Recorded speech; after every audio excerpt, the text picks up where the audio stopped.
Hola people, if you knew how many takes I have made just to unbox this one watch, you wouldn't believe it. Anyway, this is another one of those watches that I have just been anxiously awaiting. I fell in love with it online. I ended up buying its little brother and was so impressed with that I had to pick this one up. So let's just open this thing so that maybe I'll get through this video and I can actually post it. That'd be good. Alright, so wrist check, watch check. I don't know what, I think we're supposed to do that still. This is the Seiko 5 140th Anniversary Edition, and I have to be honest, I love this thing. It is probably my second favorite and only second to my Omega Seamaster 300M Tokyo 2020 edition.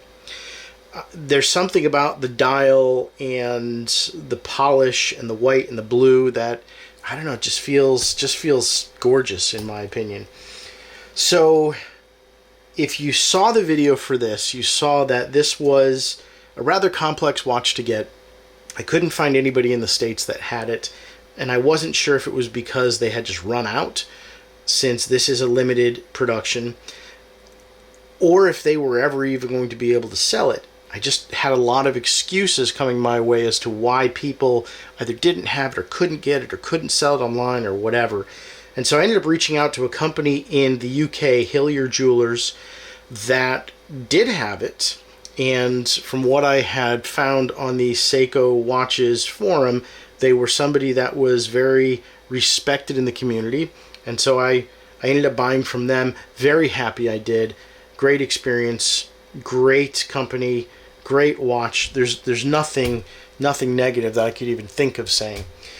So their website showed they also had the Prospex either coming or available. I'm not sure what it was, but as soon as this watch came in, I unboxed it and saw how gorgeous it was, and combined with the experience being so positive, I had to buy the Prospex. And I mentioned in the other video that there's actually 4 watches in this 140th anniversary line.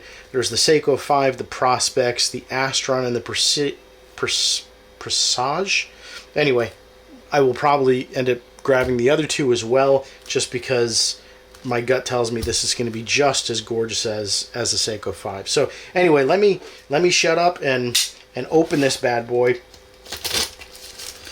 If you knew what I had to jump through with customs, oh my gosh. FedEx is a great company, but yeah, their international department, wow, they need some help. All right, so let's slice that open. Let's not aim towards the kinkle wrist, otherwise it'll be stainless steel and red. All right. Gotta be honest, Hillier Jewelers does a great job packaging your shipments. Wow. And yes, it is necessary to do that flicking wrist with the knife. Looks like I know what I'm doing. Alright. Lots of bubble wrap. Paperwork telling me that they love me. The beautiful white Seiko box. I gotta stop buying these Seikos, to be honest with you. I think the next watch I'm gonna buy is probably gonna be, it's probably gonna be a Seiko. Who am I kidding? So here we go. Let's open this bad boy. Again, manuals. Love manuals. Oh, press the box over there, and then we have a box. A box in the box. What's in the box? Again, we're not buying this for the box, but it does show that they've put a bit more care and money into the packaging. So let's. There we have it. Oh, how are you? How you doing, baby? Yeah, come to daddy. There we go. Look at that. Yeah. Alright, so I haven't even taken off the plastic yet, but that is a gorgeous watch. It is the Seiko Prospex 140th anniversary. Gorgeous, gorgeous watch. Let me unwrap this a bit and give my cat time to finish eating, so you stop hearing the crunching sound. This cat doesn't eat crunchy food. He doesn't eat hard food, but has to eat it now because I'm filming.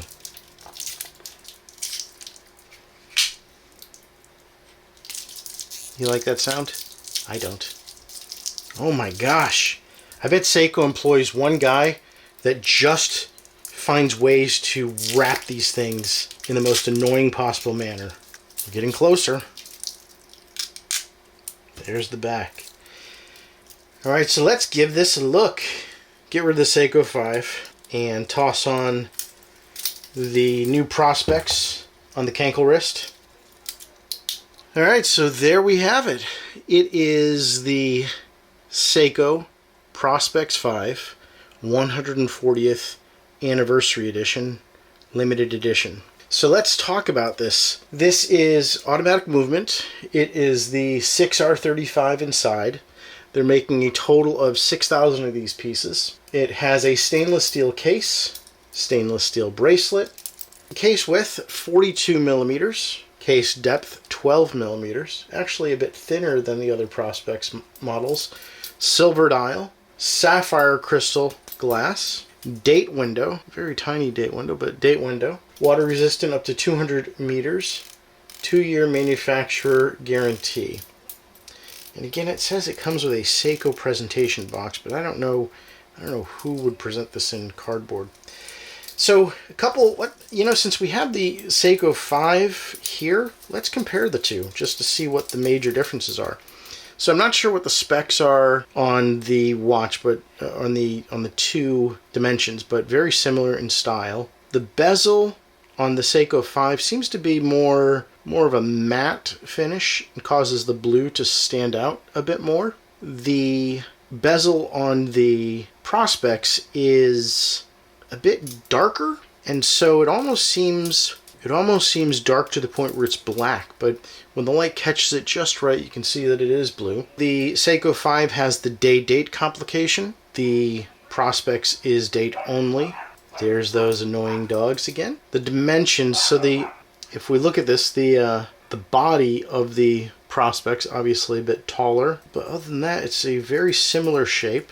I do like the offset crown on the Seiko 5. I kind of wish that they would do that more often on the rest of the product line. So they have the addition of the loom pip here on the Prospex. The bracelets, the Prospex is a bit thinner, more integrated almost. They both have this locking clasp with the registration pin. Definitely a thicker, better quality bracelet on the Prospex, whereas the Seiko 5 is stamped, or pressed metal if you will. They both have the same micro adjustments. Maybe if I close it you can see that a bit better. This was not meant to be a comparison video, but I just happen to have them both here.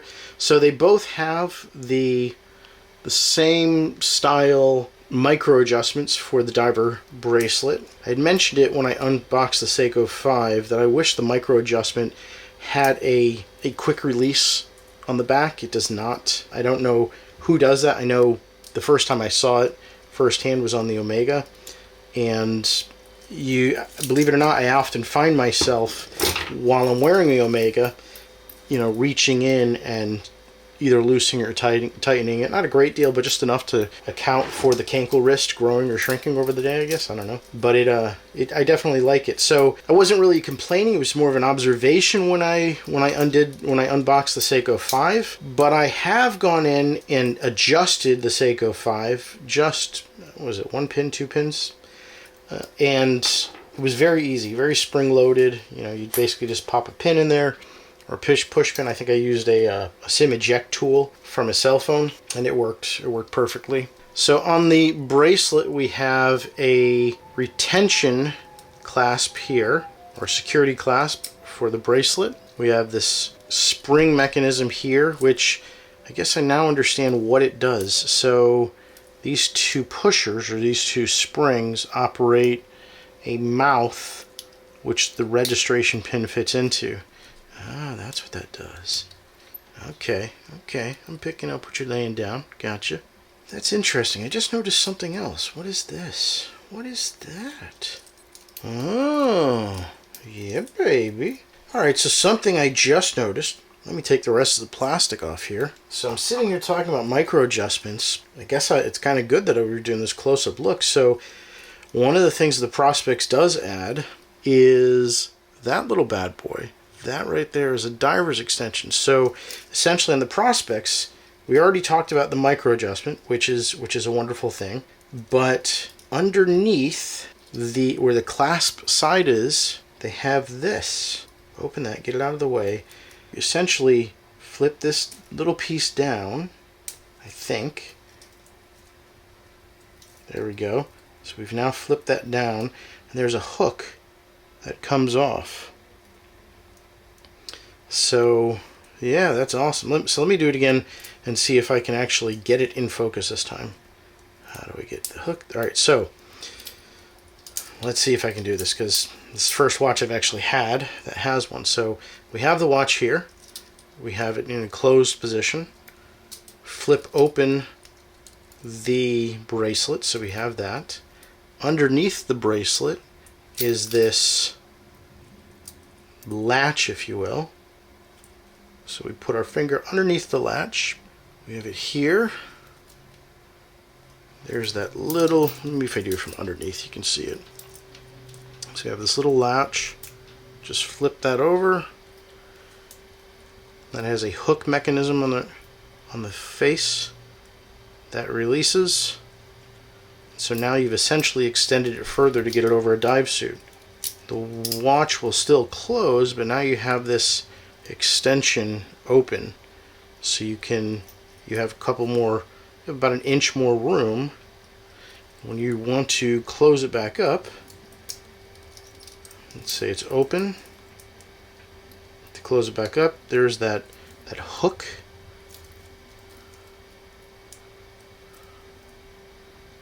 Hook it in there. Press the clasp back down. And now it's back to normal. Wow, that's kind of cool. We're in Connecticut at the moment. I am a advanced open water certified PADI diver, all that stuff, but I have never dove with a wristwatch. I have dove with a digital watch and my dive computer, but never an analog Prospex or whatever. So I don't know if I would actually go in the water with this. You know, head to West Palm with the salt water. I don't know. Maybe not. But I can see where, if somebody was diving with this, where that would come in handy. Again, if I was in the Keys, I probably wouldn't be wearing a full-length suit anyway, so probably wouldn't need to get that over my wetsuit. But yeah, that is a beautiful watch. So kind of a domed crystal as well. That wasn't listed in the specs. Alright, so this video wasn't meant to be a comparison. It wasn't meant to get into a breakdown of how this watch is manufactured or the construction or whatever. It's more or less just to be an unboxing and to show you what I think of it. I just happen to be wearing the Seiko 5 at the same time and figured, okay, why not do a comparison side by side? Obviously, this is the gateway drug to this, so why not compare them side by side? I have to be honest, I like them both. I think I may actually like the face and the Seiko 5 a bit more. Yeah, I kind of love this style, I guess. So no complaints. Anyway, well, there you have it. It is the Seiko Prospex 140th edition, silver face, blue bezel, and more than likely I'll end up grabbing the Presage and the Astron for this series. But if you're not a member, subscribe, or if you're not a subscriber, subscribe. There will be a watch giveaway when I hit the 150 user mark. I have no idea what I'm going to be giving away or how I'm going to pick the correct person, but I'm going to do my best to randomize it as much as possible. So yeah, there you have it. The 140th anniversary Seiko Prospex on a 7 3/4 Kenkel wrist. Have a good day. No, I can't say that. That's Skippy. Thank you for watching.